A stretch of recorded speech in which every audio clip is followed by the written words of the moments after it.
into the online broadcast network, AFTERBUZZ TV. Over 20 million weekly downloads in over 150 countries, and your number one source for after-show entertainment.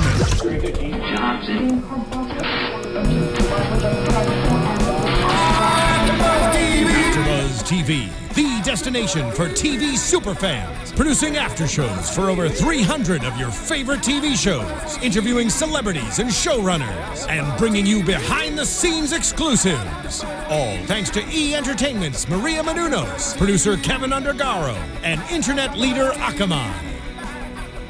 Now, let the buzz begin!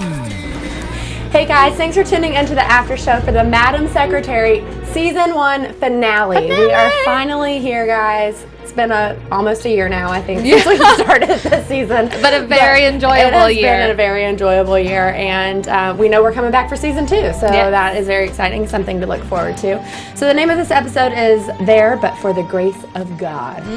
And before we get started, you can find all of us here at AfterBuzz TV on our YouTube page, youtube.com/AfterBuzzTV, on iTunes, SoundCloud, obviously on Twitter and Instagram. Facebook. Yep. Everything. You name it, you can find us there. And please go on our iTunes page and rate and review our show.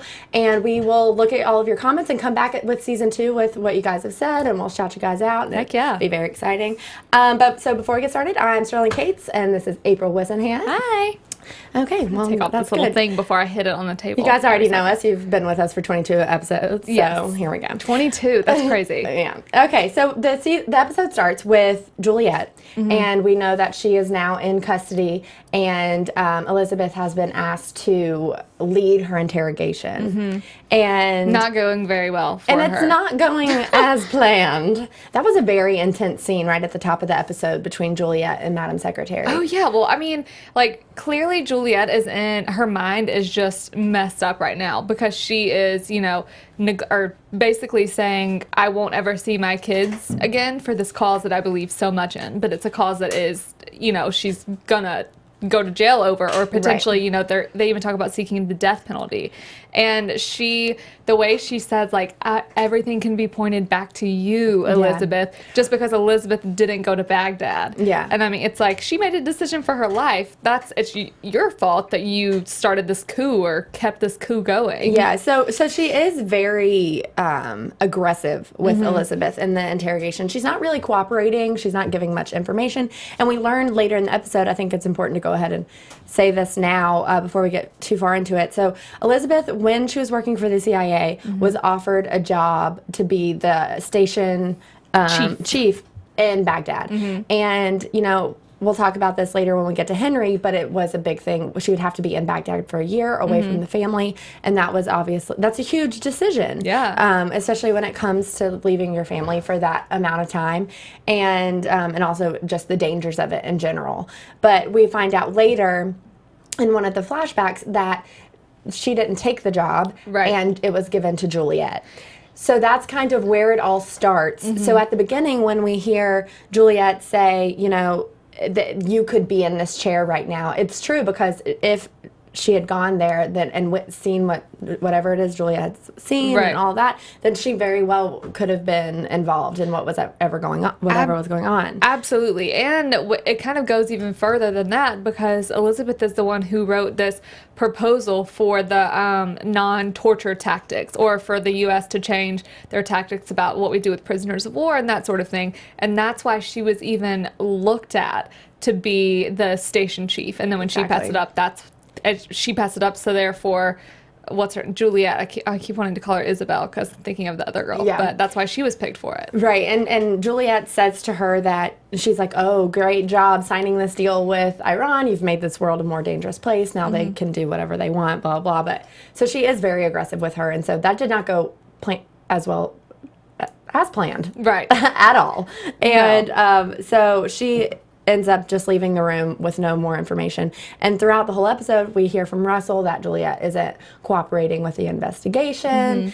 And it isn't until the end, we'll go ahead and get Juliet's storyline just out there. Yeah. But it isn't until the end when Elizabeth comes back in with President Dalton, and they're just watching the interrogation, because it seems that Elizabeth wasn't the best person to interrogate her after all. Right. We learn at the end there she starts cooperating because it was either her life or information. Right. So she decides, to cooperate, and they have to remind her that, George was a friend of hers because Right. they're asking about his involvement, and she admits to wiring his car. Messing And with the microchip. Like, with I mean, yeah. and that's what Elizabeth that's why I think it was so bad for Elizabeth to be the one to interrogate her, because clearly she knows more about her. She's a friend. She has information. But, like, she's going to go there whenever she says to Juliet, like, oh, I was at your daughter's birthday party. She still sets a place for you. And then Juliet's like, I thought you didn't believe in torture. Elizabeth obviously she wants the answers for the government, but she also wants those answers like, why did you kill our friend? Exactly. Like, why did you do this to people that you cared about and that we both loved? Yeah, and it isn't until Elizabeth asked the guy to ask Juliet about, remind her that you guys were friends with George. And that's when she kind of starts opening up, and that flashback goes back, and you see Munsey, and you see Juliet, and you see Dalton, who was then the CIA director, with George comes in at the end, and they're all friends, and they have this tight knit group, and that was before any of this happened. Right. But another thing that she admits to is the death of Vincent Marsh. Right, and this cleared up so many questions that I've had tonight, because, we knew that he was involved somehow, but not exactly what, and so I guess we learned that he was full on a part of the coup, and then whenever Russell asked him about his intentions to potentially run for president, that's when he backed off. From the coup. And he got scared because he's like, this is going to be found out. And then he wanted them to stop the coup. So they decided that he was a threat. Right. And that's why. But I still want to know, like, who was or I guess that it was then that he was talking about whenever Marsh said, so it goes, before he died on the plane. Yeah. Because it just kind of was going to be, because if he had any involvement in that, first of all, there's no way he could ever become president, because that would definitely get out, I feel like. Absolutely. And so, I don't know. So now Juliet is laying it out on the table, kind of what we suspected all along, that somehow the coup was involved with the death of Marsh. And that's what Elizabeth and Henry and Isabel were all investigating before. When all this happened, they were trying to figure out the exact cause of the plane crash.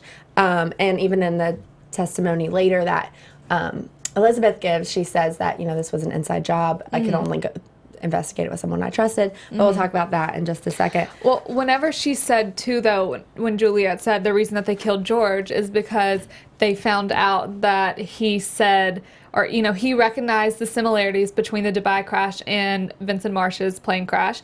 And he told Elizabeth, he expressed those concerns to her. And then it's just so crazy because the first people she went to were Juliet and Isabel. Right. And that is how that's how they know. Yeah, exactly. Because they were friends and they were so close. Yeah. And thought that they could be trusted. Well, and if they're your friend, you would never imagine that they could do something so awful. Exactly. Especially to someone who you consider a best friend. And it's so personal, like to mess with the microchip of someone's car, like that's like me being like, oh, Sterling. And I mean, like, how can you? It's terrifying. I guess you gotta be like messed up. Go start my car with caution tonight. You have to. I did not tamper with your microchip. You have to be messed up in the mind though to kind of like be like, that's a personal thing. That's not just like I don't know. It's just crazy. Yeah. But clearly she's a little off. Right. So going off this, let's talk about, while we're on that same topic, so when President Dalton was the director of the CIA and he asked Elizabeth, or doesn't really ask her, he pretty much is like, this is what I want you to do. Happening, right? Because she's the only person that he can really trust with this job, because she did write this report. He proposed it to the State Defense Office and the Secretary of State and all of this, and so, to the press and to the president. So obviously he believed in what her message was. So he wants her to rewrite it, and so she takes this job proposal. It's not really a proposal, but to Henry. And this is the first time that we see Henry as, not that he's not supportive of it, but really he wasn't. But like, because in every episode that we've had, we're like, okay, their relationship is too perfect. He is so supportive. There isn't anything that's come to the table that he has been like, no. Right. And in this flashback, this is something that he was very adamant about not happening, just because at this time Jason was very little.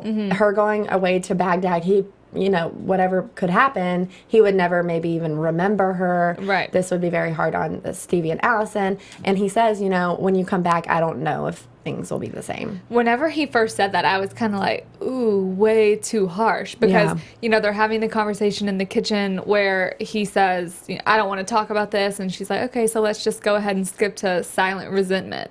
And I was thinking, I'm like, this is going to turn out terribly, because she clearly wanted the job.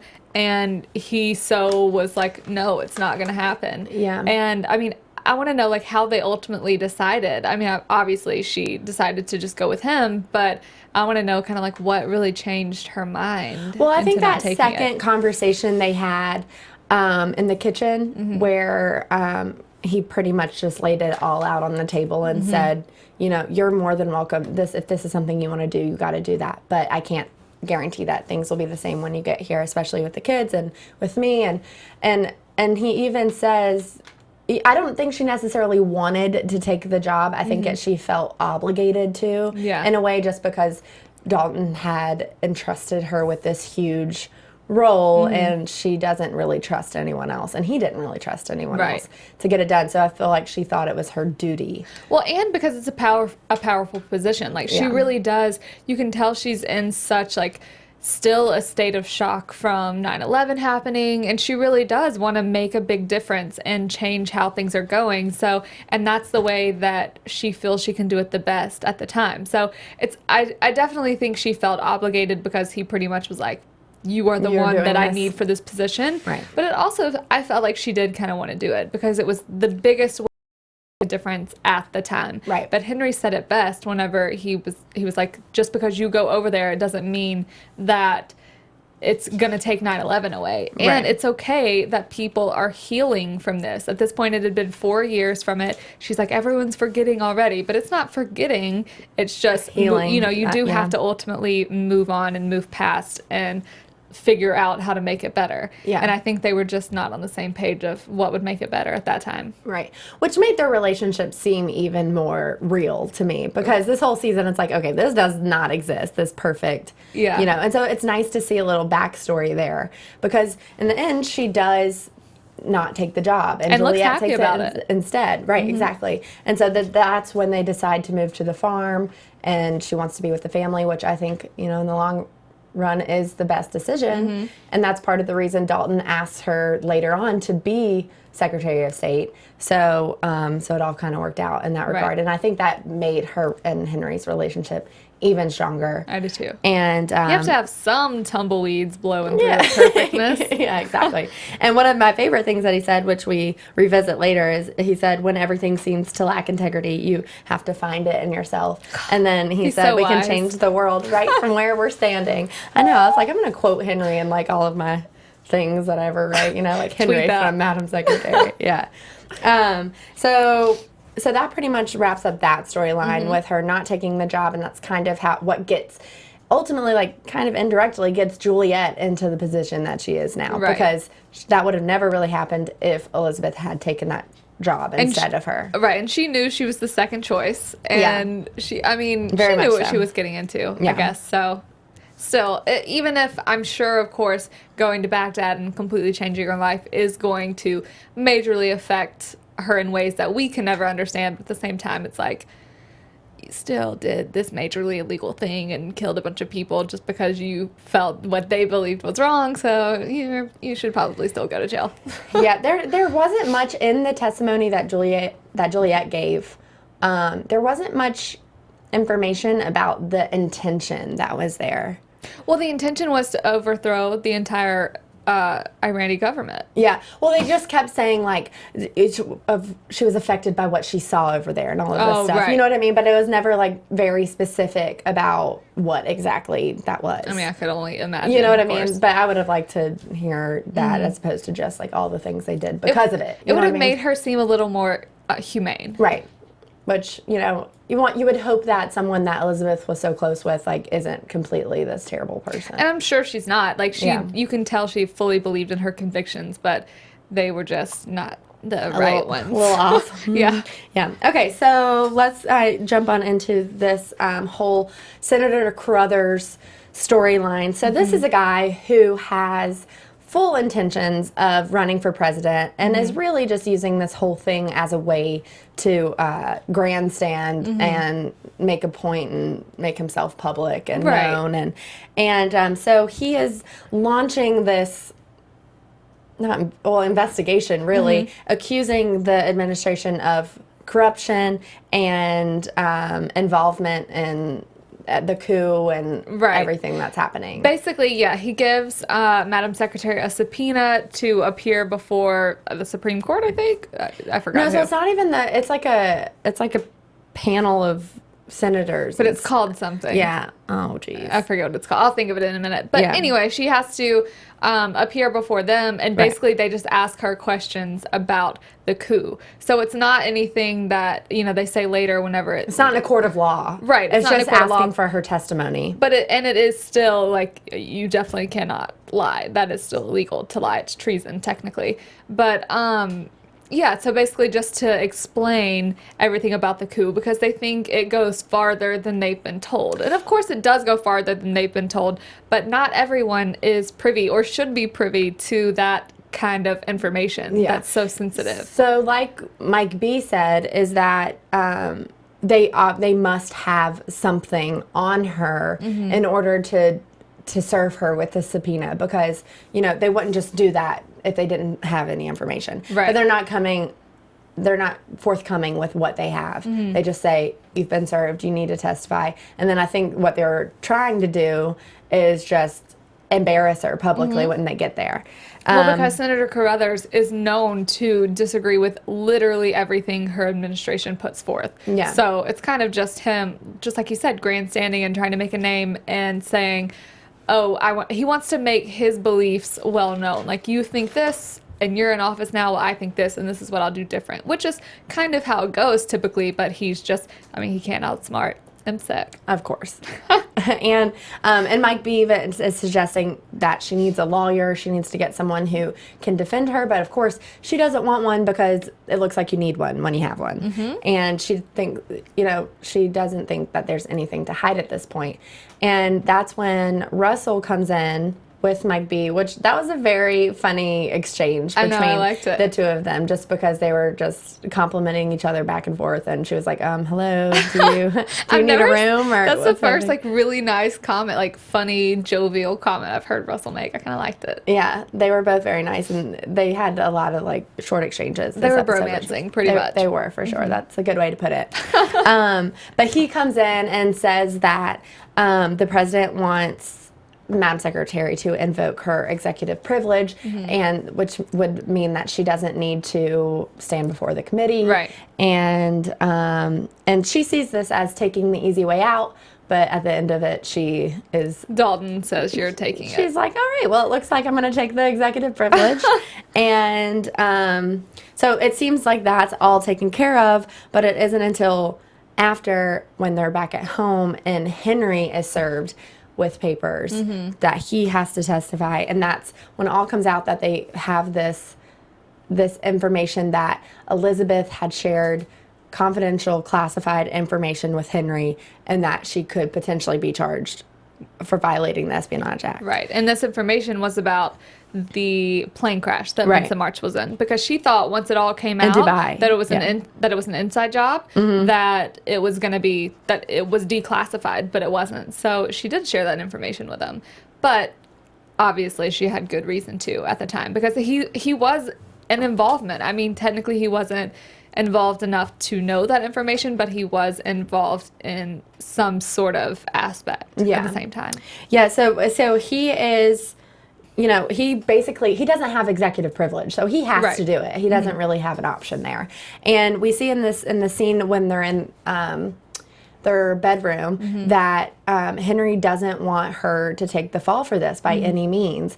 And, you know, he's just always Mr. Ethical. So it was really interesting to me to hear him say that, you know, he doesn't have any obligation to this because it just lacks integrity overall.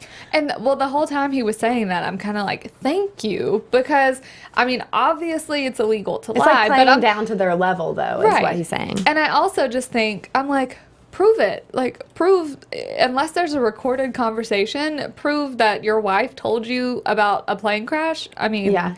Well, no. I mean, we don't know what they have, though. They might have a recorded conversation. Yeah, like with very Juliet, possible. maybe was recording something, or, you know, you really don't know what they could have. True. So if he goes in there and lies in front of this committee, and then they're like, "Oh, let me play this tape of it happening," and Well, that then would've what? sucked. And then what would you do? You know what I mean? So obviously, I forgot about that. yeah. So yeah, I completely forgot that. That's what happened. she has said. I wasn't even listening. That's so strange. So it seems like, you know, there is definitely something there that they could just pull out of their back pocket, Right. And that they're not sharing, obviously, because that would defeat the purpose. And they still never explained how I mean, I guess they didn't need to explain it, but I kind of wanted to know how they even slightly got information about, like, who would have given that to them. Yeah, and when Russell comes over to her house and says, you know, I don't know what's going to happen tomorrow when Henry goes in front of the committee, but just so you know, we're trying to run for a second term here, and my job is to separate the president from this, and so we can't protect you if this goes badly. Right. And I mean, because violating the Espionage Act is something huge. It's and not the just like president of the United States can't be associated with that, Exactly. of course. But, you know, that is when she's kind of like, oh my gosh, I could go to jail. Which, Right. first of all, I can't imagine her in prison at all. She would kick butt. Yeah, but there's no way. But that would happen. But so yeah, she won't be protected, and also, I don't even know what would happen to Henry in that situation. Nothing. I mean, you can't control. I don't really know. You can't control what information other people give to you. So. Yeah. Well, anyway, so she has a flashback of that scene in the kitchen that we talked about before where he's like, I don't know what will happen if you go. And he says that line. I'll say it again because I wrote it down. When everything seems to lack integrity, you find it in yourself. And then he said, we can change the world right from where we're standing. So that flashback, after she remembers that, she storms into the...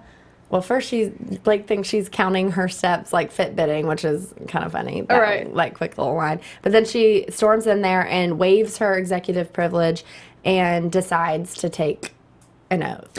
That's why. Okay, so when she sees this, you know, we'll talk about this in just a second, but what prompts her to do that is when she sees the picture of Vincent Marsh being taken down. And I think what made her be that way is because he never stood up and said anything. He never stood up and said, this is the truth, this is what's happening, because that potentially could have saved his life. Could have gotten him killed even sooner. Could have saved a lot of lives. George's. Exactly. So I think her seeing that, you know, we're like, why did she see that? And then all of a sudden think that. It kind of just hit me that she saw it and was like, no, I need to stand up and say what is right. And it's so true. You know, Henry says later, he's like, truth is like a lion. There's no point in defending the truth. The truth is the truth. The truth is like a lion. You put it out there and it defends itself.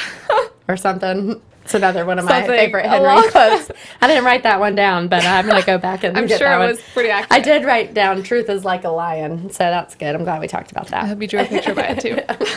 I didn't, but I'll go back and do that. So yeah, that makes sense. And we'll go ahead and talk about that really quickly before we talk about her oath. Yeah. That quick little storyline with the whole Daisy.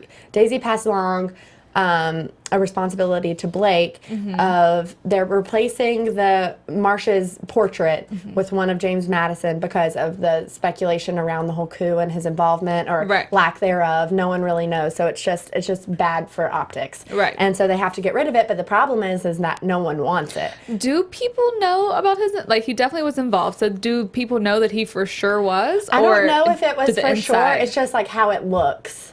No, he was for sure involved. Daisy says, or Juliet says at the end, she says he was involved in the coup. Well, I know, but like to the public, what I mean is that like there was some sort of I just think it's like optics. Like I don't think people know one way or the other 100%, but I think it's just like how it looks. Okay. And that speculation that's there. Okay. And but no one wants this portrait, and they can't just get rid of it because that's against the law as well. Right. So and just kind of sad in yeah. general. So Blake is stressing about it. He can't find anywhere to take it. None of the museums want it, and eventually he has to go to Nadine, and he was hesitant to do that just because of her history with Marsh. Right. And, you know, and he didn't want to bring it up to her, and he was just like, well, no one really wants this Well, it's portrait. an awkward thing. Like the man you know, have an affair with. and whatever. Yeah. No one wants his picture because of how terrible he was. It's really sad. Yeah. Well, anyway, she ends up taking care of it. She brings in a lawyer who handles it.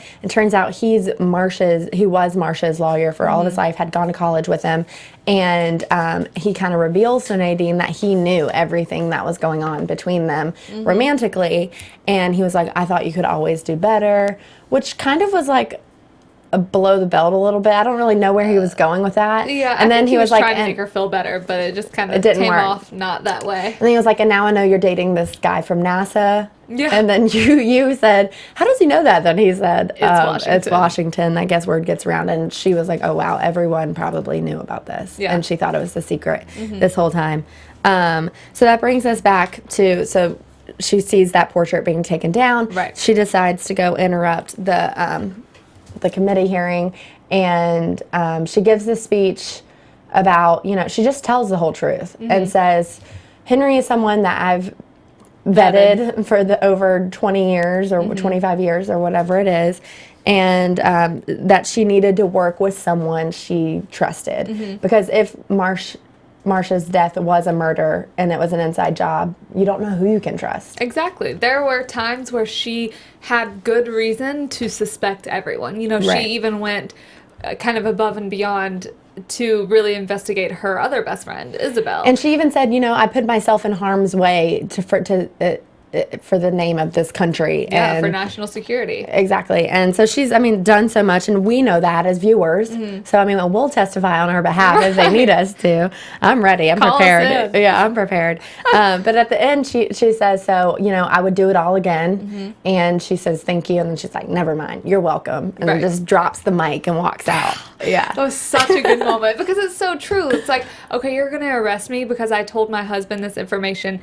By the way, my husband helped me with this information, but also by telling him this, I pretty much saved your life. Right. So, mic drop. That was good. That was awesome. And it, so sorry. but then at the end, that's when Henry talks about truth is like a lion. But Mike B comes out and kind of brings him back down and says, you know, I don't know if you guys know this, but they're planning on filing charges. Right. And so it's still a big deal, but you know, we don't know at this point whether or not they will. And isn't until later, President Dalton informs her that they're not going to press charges, that she has like an 82 or 83% approval rate in the country, which is kind of Right. crazy. Or they said that it was a good idea that she did it. Yeah, and that they understand her motives behind it. And so all is well in Madam Secretary land at the end, and that's when they go and hear what we talked about with Juliet Yeah. later.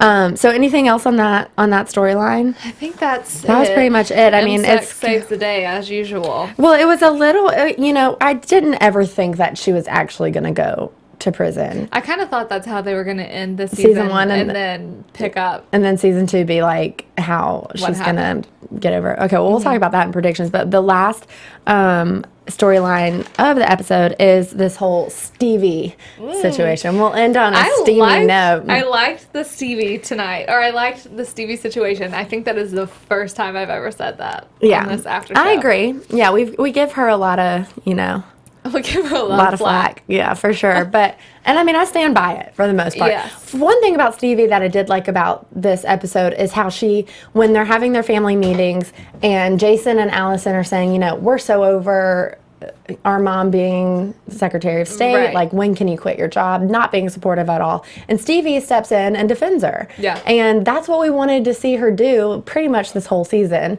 So finally she's come around and is on her mom's side. Kind of out of nowhere. A little bit, but Yeah. I guess she sees how serious it is. Like she could legitimately go to prison. Right. it's not unlikely that that could happen. And so, but yeah, so she defends her, and I think that's, and not to mention she has broken up with Arthur, her boss, who she probably should have never dated in the first place. Yeah. Because of how it would look for her mom's job. And I think that she genuinely likes Arthur. We see, like, when they're in the copy room, she's flirting with him. She definitely is. Like, you don't talk to someone. She's into him. Yeah, for sure. And it doesn't seem like she broke up with him because of anything relationship-wise. It was strictly because of who he is and who her mom is. So, and how it would affect him and his kid that he has. Yeah, because he's like 87 years old. Yeah. I'm just kidding. And so anyway, so we see that. And Arthur says, please don't flirt with me. This is hard enough. He really likes her. Yeah. And even when this whole trial situation is going on, he texts her, checks up on her, says, I'm here if you need me. And meanwhile, Stevie goes to a White House dinner. She has Harrison Dalton's date. And she looks great. She comes down in that little glittery dress. And she says that this is just a diversion tactic from any bad publicity that Harrison could be getting she would rather about than his talk sobriety about the two of them than his sobriety. And did that come out in the press? Okay, so that hadn't come out yet. Not yet. And did the whole family know about that? Like Steve, like Allison and them? That's what I was concerned. That's what I was confused about. Yeah. Is when flat out said that in front of like Jason, Allison, and everyone else. I thought it was just gonna be. I thought just Henry and Elizabeth knew about it. So I don't know. That's what I thought too. But anyway, so she says it, and she says it's just a way to just from what he's been going through. But after the dinner, he takes her. He is in the back of the car, and he tries to kiss her, and she pulls away, and he says no, and it seemed to me like in that moment that she really didn't want him to. Me too. That's what I got that vibe. I think that Arthur was still on her mind, and later when she gets the text from Arthur, she then texts Harrison. I think she genuinely likes Arthur. I don't know if she genuinely likes Harrison. I think it's just a distraction. I was going to say the same thing. It seems like she just kind of texted him to get Arthur off of her mind. Right. I think so too. But so she gets in the car with Harrison and, pretty much mauls him like a tiger. She really does. It's quite intense for Stevie. We haven't seen anything like that on this show, like especially with one of the kids. Yeah. Because it's very like different from what the tone of the show is. Right. But I mean, they're like going at it. With the partition down. Yeah, meanwhile the partition's down, so the drivers are like watching, and it isn't until, she kind of like rolls on top of them that they closed it. And I was like, wow, they should have closed that when she got in the car. Yeah. That seems a little more logical, but it's TV, I guess. But yeah. So, but they didn't do much talking, but she does say that he's someone that she can talk to about this kind of stuff because he's on the inside. He knows what she's going through. No one can through. really relate like he can. And I think that level of comfort was what she was looking for. Yeah, I think so too. And he's her age. Yeah. So there's that. Cute. And they he's make cute. a cute little couple. They do make a cute couple. All right, let's get into some predictions. Yeah. For season 2. That's my prediction. Now, you're AFTERBUZZ TV. What? Stevie and Harrison. Steven and Harrison. I predict a little MSEC Prez kids baby. I mean, like, that's how or maybe they're doing that to make us think that, because that would obviously be a huge shakeup for everything. You know, President's son, Madam Secretary's daughter have a baby. But I'm also like, I don't know if that would happen. I don't know. That's like, that seems too dramatic for this show. The show is crazy dramatic. But like dramatic in like a political way. I don't know. Does that make sense? Well, that's my prediction. I think that's a good prediction. What's yours? I don't know. I kind of, with Stevie, I feel like, I don't know. I don't think this Arthur thing is over but I think it makes sense for her to date Harrison. Yeah. But on the Henry Elizabeth thing, I don't know. Do you think that she would potentially be vice president or maybe president? I don't know. I mean, I think that Dalton wants her, if that were to happen, I don't think it would be probably for a couple of more seasons. Yeah. Because I think a lot of this next season will probably be about the election. for Dalton, like about Right. him running for president again. And he wants her to be his Secretary of State. Yeah. I mean, Vice President doesn't really have the same obviously they're duties. second in line, but it's kind of like the Secretary of State, like they're the one getting this stuff done. So I don't know. Well, now at the end of this episode with this finale, I agree with you that it didn't really quite feel like a finale. But it did on some levels, just because we are ending on a clean slate here. She's not going to prison. Yeah. You know, we're coming into this re-election. So, I mean, it really could go so many different ways.